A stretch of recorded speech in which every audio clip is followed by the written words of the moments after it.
Good morning and welcome to the Unitarian Fellowship of Pottstown.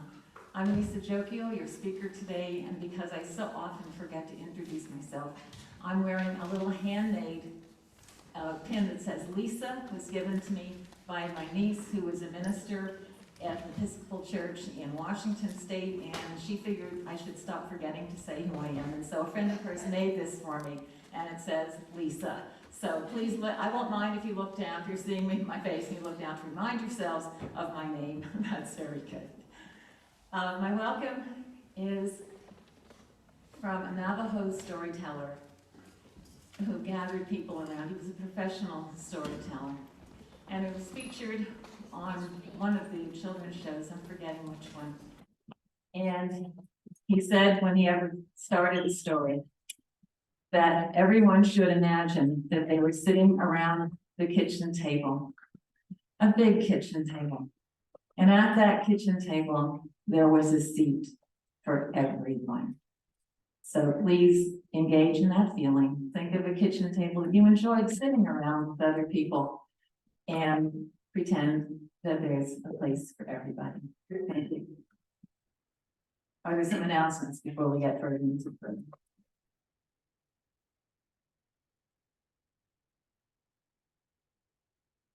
Hi, I'm Mary, and it's not an announcement so much as a joy for the kids that made an announcement last week. But it's been taken care of. I just want to announce the problem that we had in the tires with the child who got her four wasp stings on Sunday. It's all taken care of. And it says, yeah, this was on the back door on Wednesday when it came. Yellow jackets on the tires. So please remain calm. Okay, thank you. The kids have it under control. Okay, so the kids did have it under control, and I want to thank you. Any other announcements? Okay.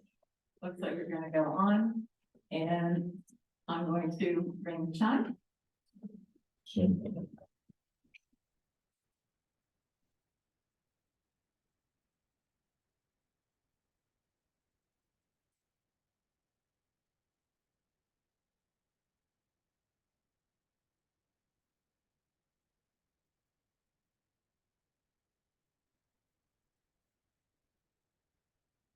Chloe, can you come up and light chalice for us?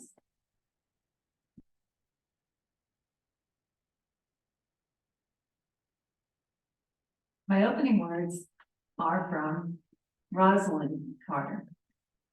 It was in the news that Rosalind Carter celebrated a birthday quite recently. It was 97 or 98. And it was in the news prior to that she had been diagnosed as needing memory support. She's still living in Plains at home with Jimmy Carter, who is receiving hospice care, which is palliative care when they don't try to save your life when things go wrong, but he's living his life quietly and comfortably.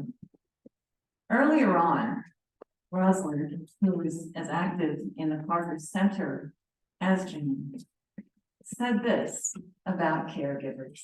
She said, as the founder of the Rosalind Carter Institute for Caregivers at the Carter Center, Mrs. Carter often noted that there were only 4 kinds of people in this world: those who have been caregivers, those who are currently caregivers, those who will be caregivers, and those who will need caregivers.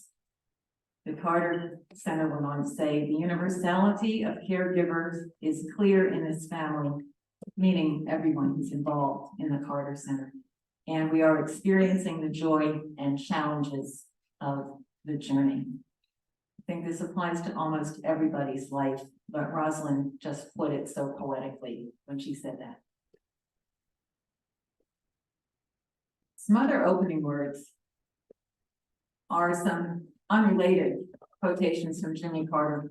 I'm going to pause between each one just so you don't feel like it's like one running essay or one running speech.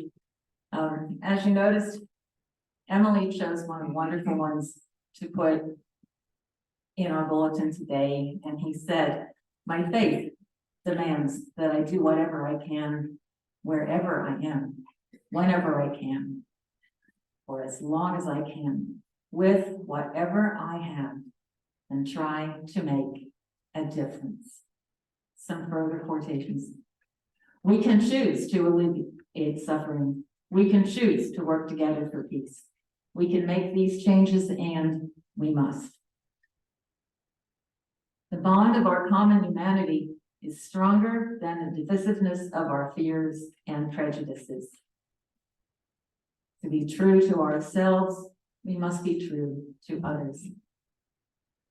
You can do what you have to do, and sometimes you can do it even better than you think you can. Like music and art, love of nature is a common language that can transcend political or social boundaries. Sometimes we face potential failure, and we have to remember to try any way to find a way to reach our goal. We can overcome many global problems and build a better world if we all work together as a community. My position has always been, along with many other people, that any differences be resolved in a non-violent way. The last one for now. It's good to realize that if love and peace can prevail on earth, and if we can teach our children to honor nature's gifts, the joys and beauties of the outdoors will be here forever. That's just a few of many memorable quotations from him. Okay, let's go to our opening hymn, and that is number 203, All Creatures of Our Earth and Sky.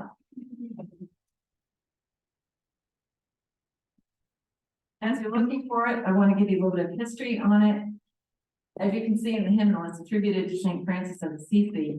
Following a serious illness, Francis was converted in 1206 to a life of ascetic devotion, and he believed very much in singing.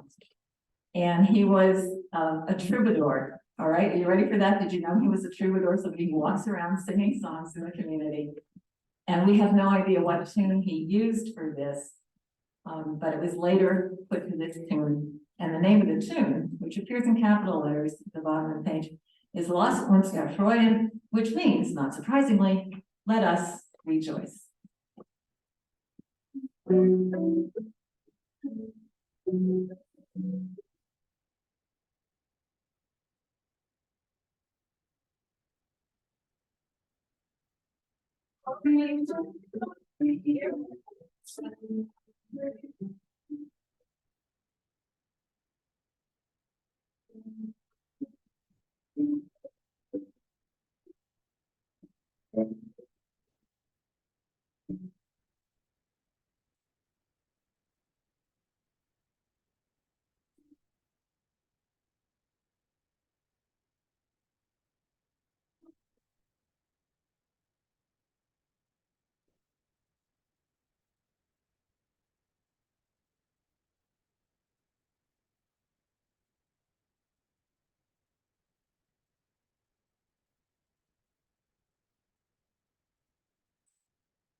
Thank you.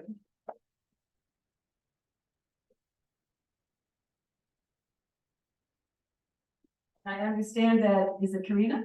Yeah, has a story, a time for all ages, and let's enjoy that. Thank you, Karina.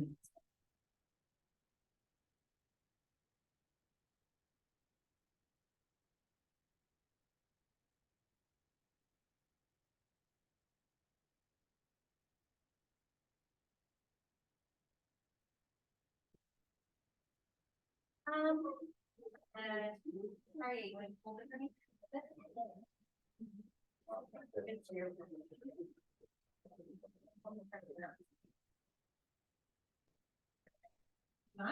You guys hear me? All right. So this is one of our favorite books. It's called I Am Peace. Okay.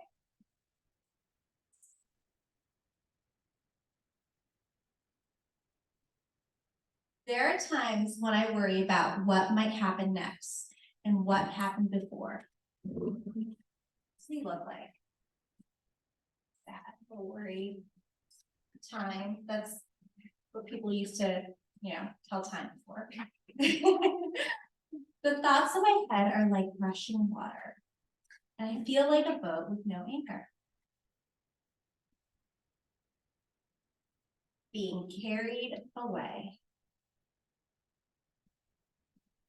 I give myself a moment and I take a breath. Everybody take a breath. Rushing water, right? And then I tell myself, it's okay. I feel the ground beneath my feet and I steady myself. You guys feel the ground beneath your feet? Yeah, like it's strong. And I start to notice the here and the now. My thoughts begin to settle and my mind begins to clear. I am.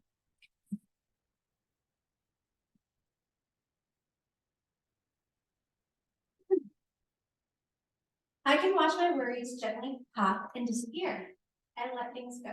You guys go pop, pop, all of that bubbles. And I can say what I feel inside, out loud. I know myself. I can share kindness with others. I can make a difference. Feeding the little birds. Yeah.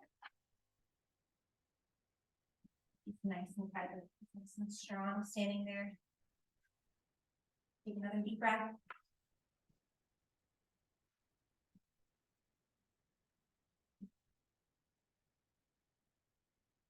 I can hug a tree and thank it for its beauty and strength.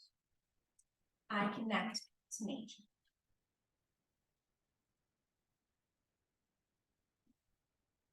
I can watch the clouds make shapes against the sky. I know one.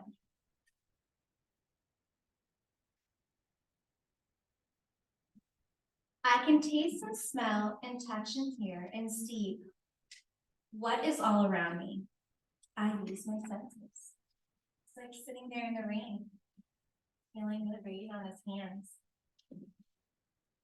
I can feel my breath, fill my whole body. I tune into me. Breath. You feel it fill your head and your legs and your legs. And your toesies.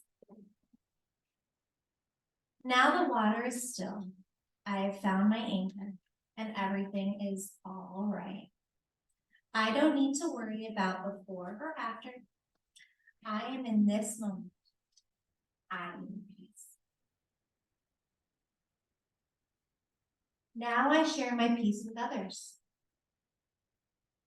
And I hope that it is carried away to those who need. And I dream we are peace. Okay.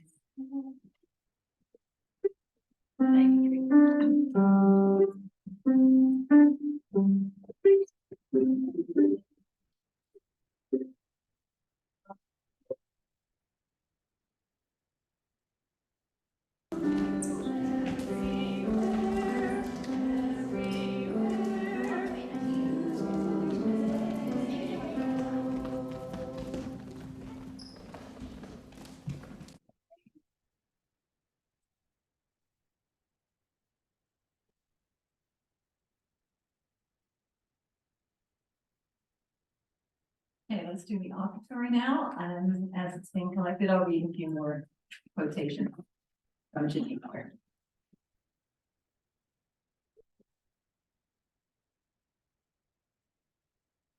Failure is a reality. We all fail at times, and it's painful when we do. But it's better to fail while striving for something wonderful, something challenging, adventurous, and uncertain, than to say, I don't want to try because I might not succeed completely. Wherever life takes us, there are always moments of wonder. In our democracy, the only title higher and more powerful than that of president is the title of citizen. It is every citizen's right and duty to help shape the future and legacy of our nation. Let me introduce Jimmy Carter the way he introduced himself when he was running his campaign for presidency and at various other occasions. He said, I'm a farmer, an engineer, a businessman, a planner, a scientist, a governor, and a Christian. And he was famous for using that as his kind of standard introduction about himself. And before I go any further, I want to mention something that Ruby Barnhouse shared with me after the first presentation on Jimmy Carter. She came up and said, did you know that the last thing that Jimmy Carter did before he went into hospice care was, does anybody want to take a shot at it? He took his grandson for a walk with the Boy Scouts, a walk in nature with the Boy Scouts. And Ruby and I both think that that meant a lot. On the more enjoyable side, on the funnier side, Mary Ryan has something fun to tell you.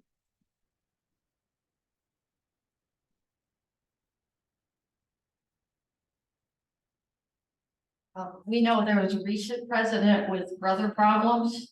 Well, Jimmy Carter had brother problems as well. Billy Carter was known for getting into all kinds of trouble, and he drank a lot.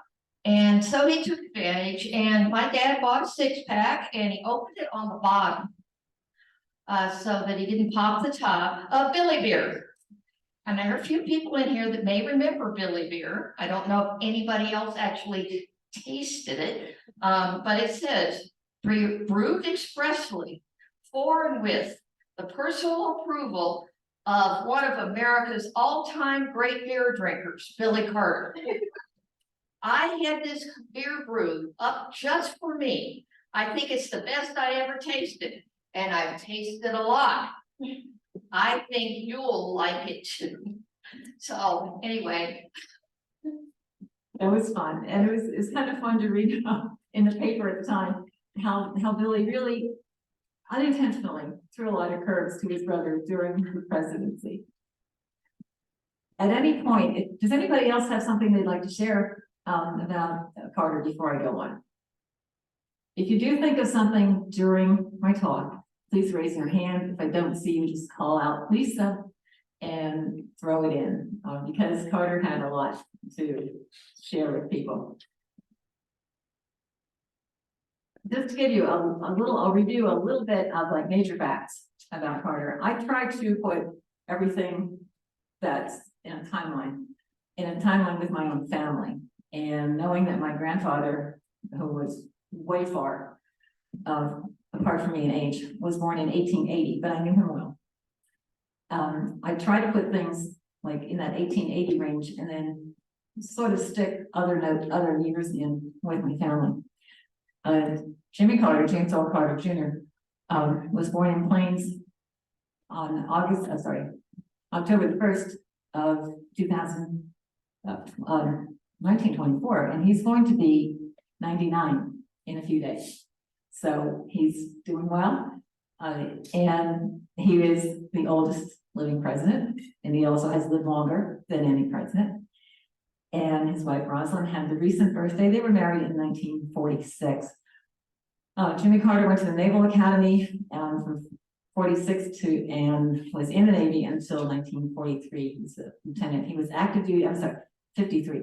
And he was on active duty until 1953. And then he was in the reserves until 1951. Also got 4 very prestigious awards while he was in the service. He then he went home. He had to go home in 53. He planned to stay on in the Navy, but when his father died suddenly of pancreatic cancer, and so did some other members of his family as time went on, he realized that the company farm, peanut farm, was in bankruptcy. It was a wreck, and he and Rosalind had to live in public housing at the time because things were so bad. He was able to get the business and family farm back together, but it took a lot out of him to do that. He had learned a skill from his dad, however, which was to get to know people. And so he was active on the school board, in local politics. He just knew people. And so that helped him out a lot. He ran for and won the Georgia State Senate and was in the Senate from 63 to 67. And then he wanted to run for governor, and he did. However, there was a 3-way split on the Georgia governor vote, and nobody went over 50%. And so in Georgia at the time, there was not a runoff election.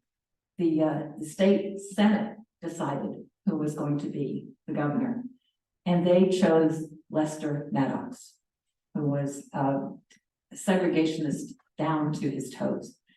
Jimmy Carter was so disappointed that he left public life. First, he went to his sister, Ruth Carter Stapleton. Ruth was an evangelist. She was not as well known as, say, Billy Graham or Oral Roberts, but she had her own circuit, and she attracted a big audience for her revivals and so on. And so he said to her, "What should I do?" And he was super depressed. Just imagine depressed people and what they go through. So Ruth encouraged him to go be a missionary, like door-to-door missionary, like the Mormons or the Seventh-day Adventists who might come to your door. And so he left town for 2 years. He was assigned to someplace in New England, and he felt that it put him back together, and that when he got his resolve again, and one of the best things that he learned was to, quote, and I love this, always value the person who is in front of you at that time. Give them like most of your attention, the most of your care, the one who is in front of you. And he learned that from his co-evangelist who went door to door with him. They stayed friends, and Carter often referred to this idea. He came back resolved and ran for the governorship again and won with a substantial victory, and he was governor of Georgia from 71 to 75, and then, as we know, he went on to be 39th president of the United States. He did not run a big bus on his campaign, didn't have the money to do it. His campaigners were his family, his friends. They drove all over the nation, paid all their own expenses. But I have a feeling that a lot of folks felt like they knew Jimmy Carter and his family when the national election came up. And so apparently it gave him the resolve to do it. Going a little bit off track, when I gave a resume of my presentation at the church where I work, which is a Lutheran church, it's Bethany Lutheran in Mount Penn. And I added Jimmy Carter as Sunday school teacher because I thought that would be meaningful for that audience. And I discovered that it was meaningful for me as well. In the process, I would encourage you to look at this on YouTube. I watched Jimmy Carter teaching Sunday school, and he is a deacon, and so is Rosalind, a deacon in the Baptist church. And he is one of the most welcoming ministers. And one of his ministers said, "Jimmy Carter ministered to me." So I was curious about that. I wanted to look it up. And Jimmy Carter is a phenomenal Sunday school teacher. He is very educated. His favorite theologian is Reinhold Niebuhr, who was a very progressive theologian. Reinhold Niebuhr was educated in the US and was pastor at a UCC church for a while, but he was better known as a teacher, educator, writer, and philosopher. And so he was, you could consider Jimmy Carter an Iberian. And other people that Reinhold Niebuhr influenced were Barack Obama and the lady who was in Madeleine, what am I trying to say? She was Secretary of State for a while, Madeleine Albright. So Reinhold Niebuhr had a fan club.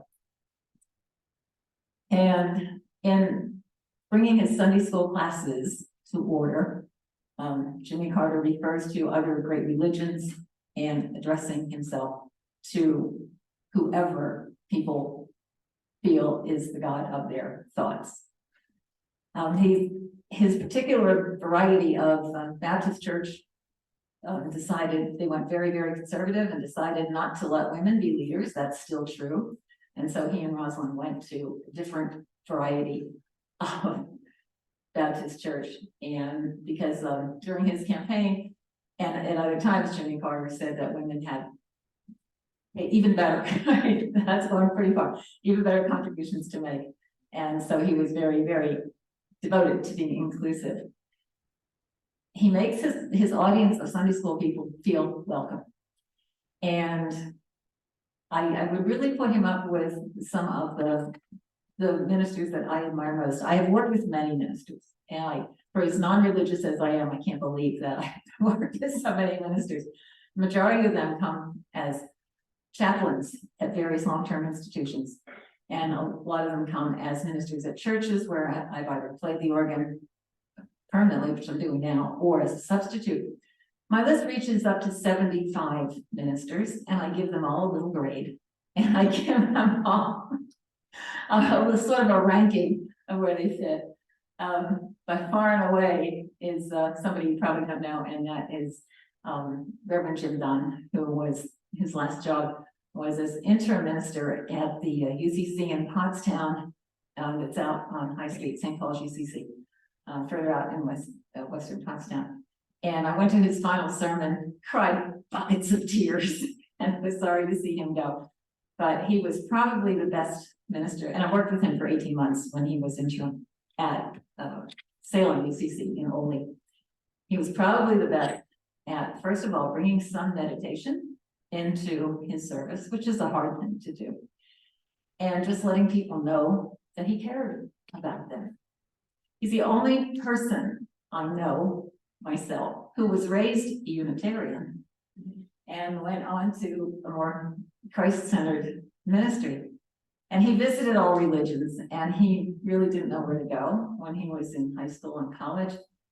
And it was a Buddhist monk who said to him, Jim, you're a Christ-centered person, and you probably should go that direction. And he did, and he was very satisfied with it.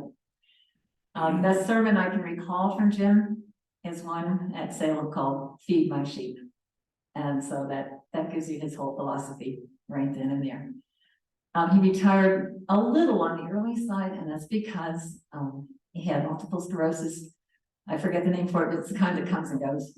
And he could never predict when it was going to come and get it. So he decided better to leave the ministry and move to New England.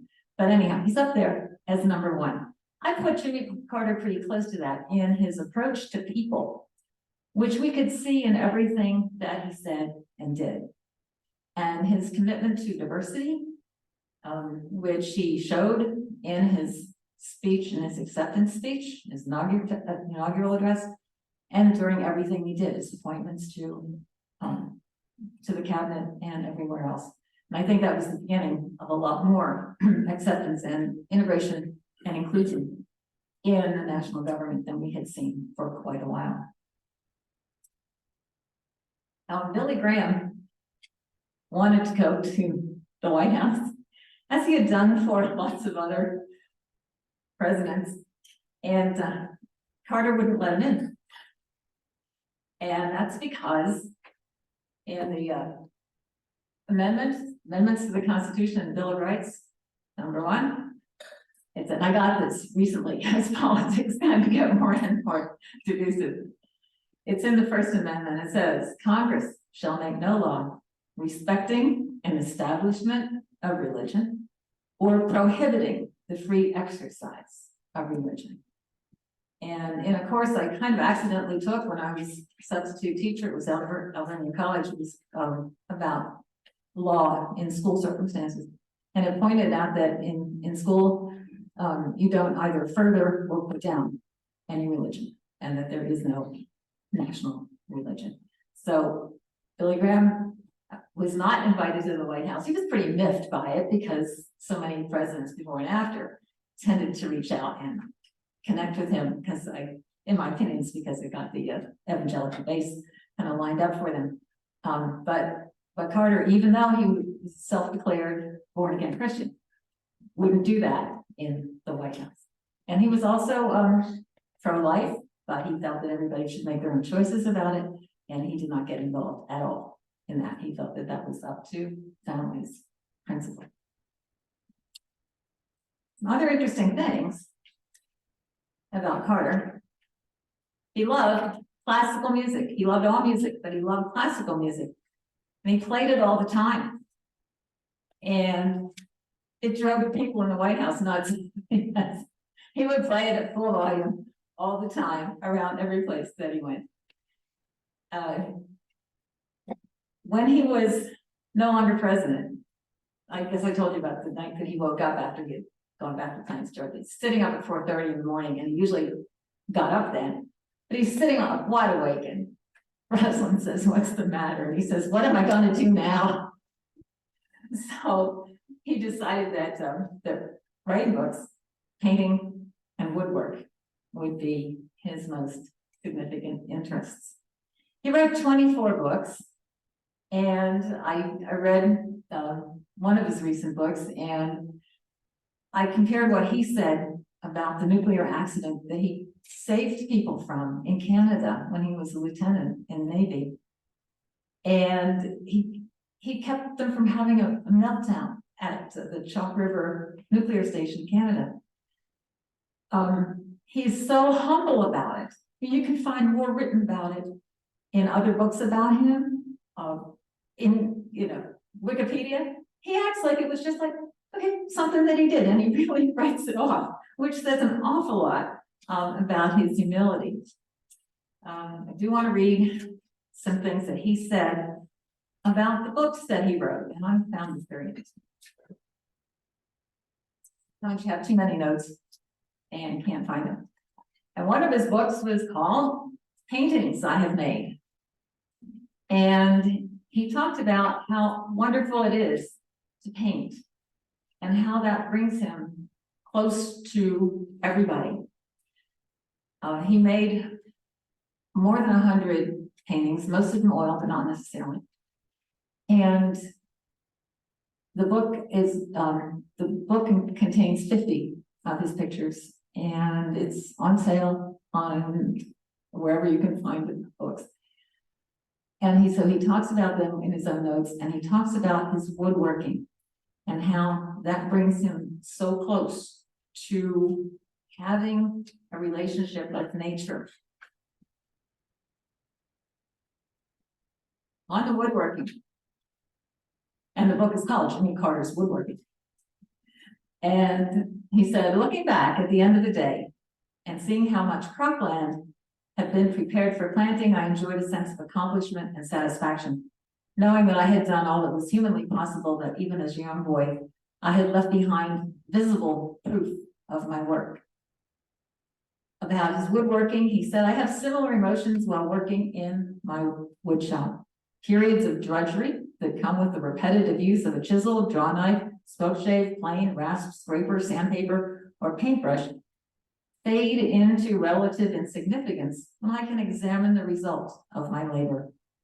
The excitement of an original design, the meticulous detail of precise measurements, the characteristics of the chosen wood, the heft and beauty of the hand tools, some of them ancient in design, are all positive aspects of crafting a piece of furniture. I like to see what I have done, what I have made, The pleasure does not fade as the years go by. In fact, with age, my diminished physical strength has eliminated some of the formerly competing hobbies and made woodwork even more precious to me. The basic purpose of this book, the one he calls Jimmy Carter's Woodworking, is to show the reader that even those with limited talent can develop adequate skills to produce worthwhile things. The entire process from learning to creating can be enjoyable. There is no limit to the skill that woodworkers can seek, and a few may uncover a level of artistry that is professionally beneficial. It made me think of Bob Jones. Some of our newer folks don't know Bob Jones, but Bob Jones built this, and he built the addition many years later, starting with the doorway into the social room. And Bob Jones identified himself first as a carpenter. I was fascinated by that. And I found what he said on what was said about his paintings. He used the home woodworking shop as his studio, produced more than 100 works, capturing the landscapes and people of his beloved Plains, Georgia, and the far-flung places to which he has traveled to advance the work of the Carter Center. And in the book, you can see this. I noticed in pictures from the book about paintings that he had some self-portraits, which were just delightful. And like Norman Rockwell, I think it showed how he felt about himself in a graphic rather than in a verbal way.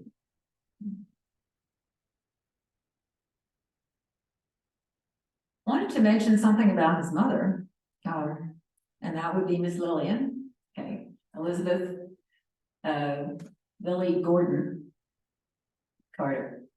And when she was in her 70s, after he was president, she volunteered for the Peace Corps. She kept up her nurse's registration. She was always an active registered nurse.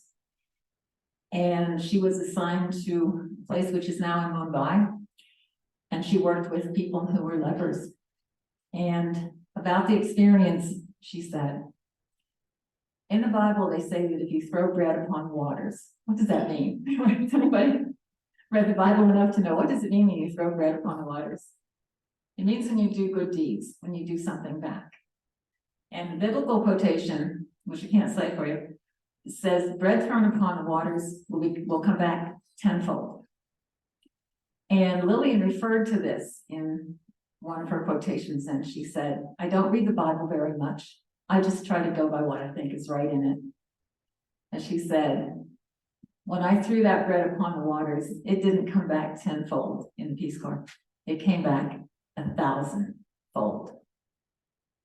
After she had been in the Peace Corps, she also did many trips to encourage people to help other people. And another famous quote from her said that she always wanted her children to do the best that they could to fulfill their own dreams and ambitions and do the things that they felt were important. What else can a mother say? That's just absolutely right. When Jimmy Carter went back from the presidency in 57, he discovered that his family business, which he had left in a blind trust, which is what a president's supposed to do, he discovered that the business was bankrupt. Okay? Totally destroyed. And he had to sell off a lot of the farm and its works to Archer Midland Daniels in order to have some capital to start with and rebuild everything. And so that's the second time he was in poverty. The first time was when he came back from the Navy for his father's funeral and discovered that the family business run by the father was also bankrupt. And he got it back together then went furthered his political career and came back and found it in ruins. I was interested to learn that whoever is in the White House needs to pay for their own meals that they eat in the residence, and they need to pay for any guests that they have in the residence. I thought that was a little chintzy of the United States government, but that goes on the president's bill. They do not come back rich people from the experience. And more things.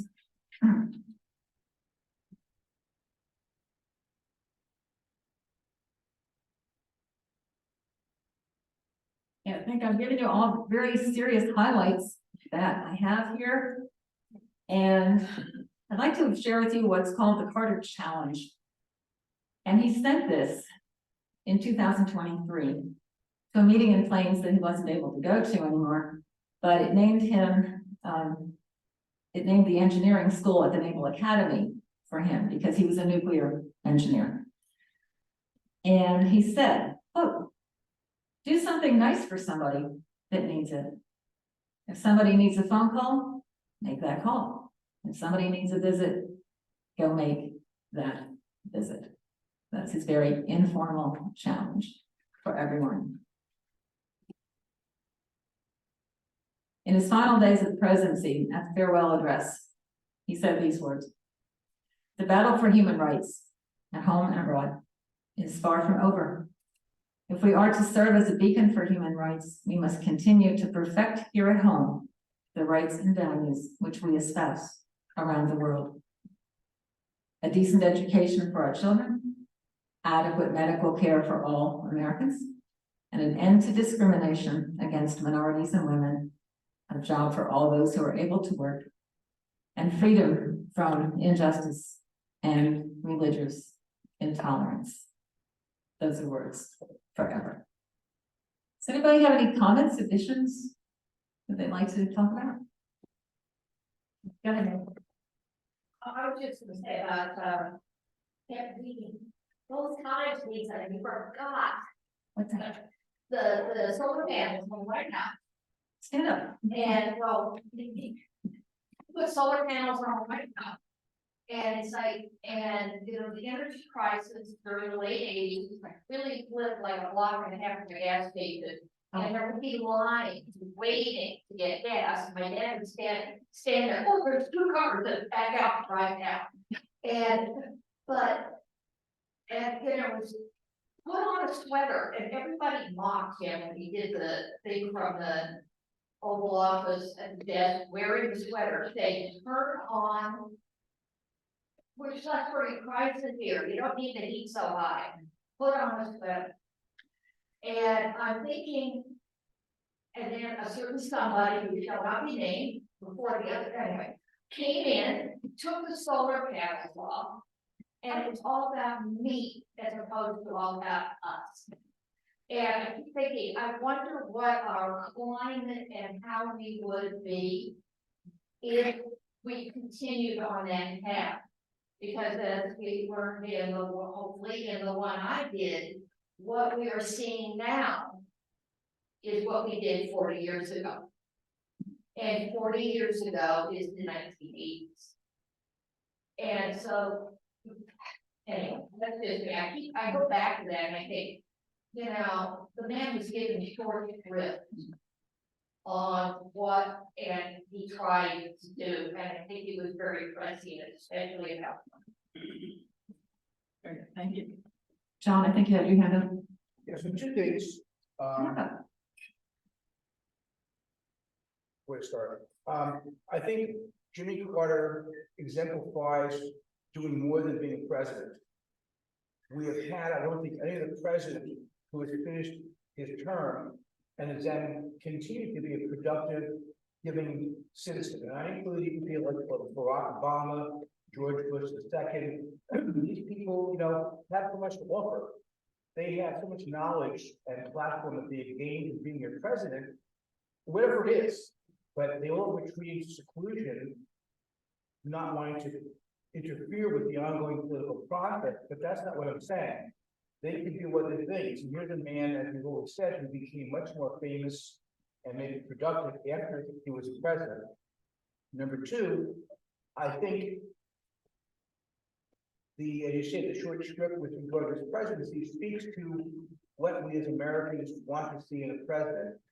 And unfortunately, we sort of want to see a bit of the Vladimir Putin strongman concept. And here was a man who did not come to the presidency to portray immense strength. He came with a much more genteel ethic. I think it speaks a little bit to what we want and expect in a president at some level that, you know, he was defeated at the time he was. regardless of the politics between he and Ronald Reagan and the debates they had and so forth. Anybody else? Don't be shy. And we tilt the part with the energy panels on the roof of the White House. When he put them up, Jimmy Carter said something to the effect of, well, they'll stay here forever or else go into a museum.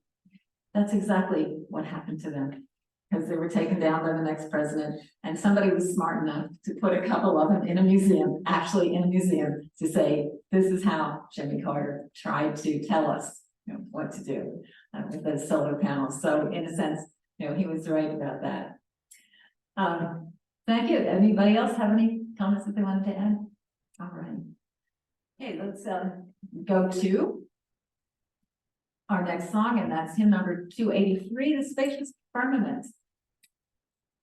Before we sing it, I want to mention that next week, Reverend Kim will be back at the pulpit. And in case you didn't know it, she's a very enthusiastic camper and outdoors person. Make her talk about it, okay? And I asked, we had a great phone conversation earlier this month, and I asked her if on her month-long camping trip in all of August, yeah, and so I couldn't reach her for a while.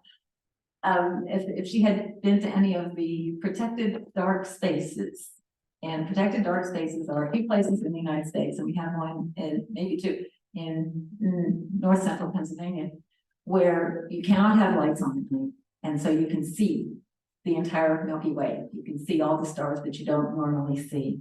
So, and you can find, just look it up, on Google or something, protected dark spaces. And while she hadn't been to one of them, she said that she was in a lot of country where there were no lights. And so she would go out and just watch places in Maine. I know you can do that too. And she would just watch all the beautiful stars. There's so many more to see than we get to see. And you can also sort of make out the plane of the Milky Way while you're doing it. This song reminds me of that. And so Carly, would you start us off?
shows that is because Carter liked classical music. And a little note on the song that we just sang the tune is from Franz Joseph Haydn's Creation. And Franz Joseph Haydn had, in his lifetime, had heard Handel's Messiah and was so inspired by it that he just determined that he would write an oratorio that was more or less equal to that strength. And so he wrote the Creation. And later, Beethoven, hearing the Creation, decided and resolved that he would write the Ninth Symphony. It's more or less seminal work. And so because of that, I'm wanting to show the connection, musical connection. I asked Carly if it'd be all right if we added a hymn. Stay sitting, please. Number 29, and that is Joyful We Adore Thee. Is that the right number? Yes. Okay, 29. Stay sitting for it.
Comments about the music in our hymnal, that the arranger for this, the arranger for the last song, was Ralph, his name is not coming to me, but he was he helped to write a lot of hymns and just did a ton of work for both English and American music. And he was Ralph Vaughan Williams, and Ralph Vaughan Williams was known for going to his own concerts incommunicado and just sitting through his concerts and seeing what people thought about his music. And my aunt was at one of those concerts, and the woman sitting beside Ralph Vaughan Williams, whom he never knew by name or anything, just at the end of it, she said, "Oh, I think that music is so wonderful. I think the composer is just the greatest." And the next day, Vaughan Williams found out who she was, probably through the concert tickets and things, and sent flowers and said, "Thank you for everything that you said."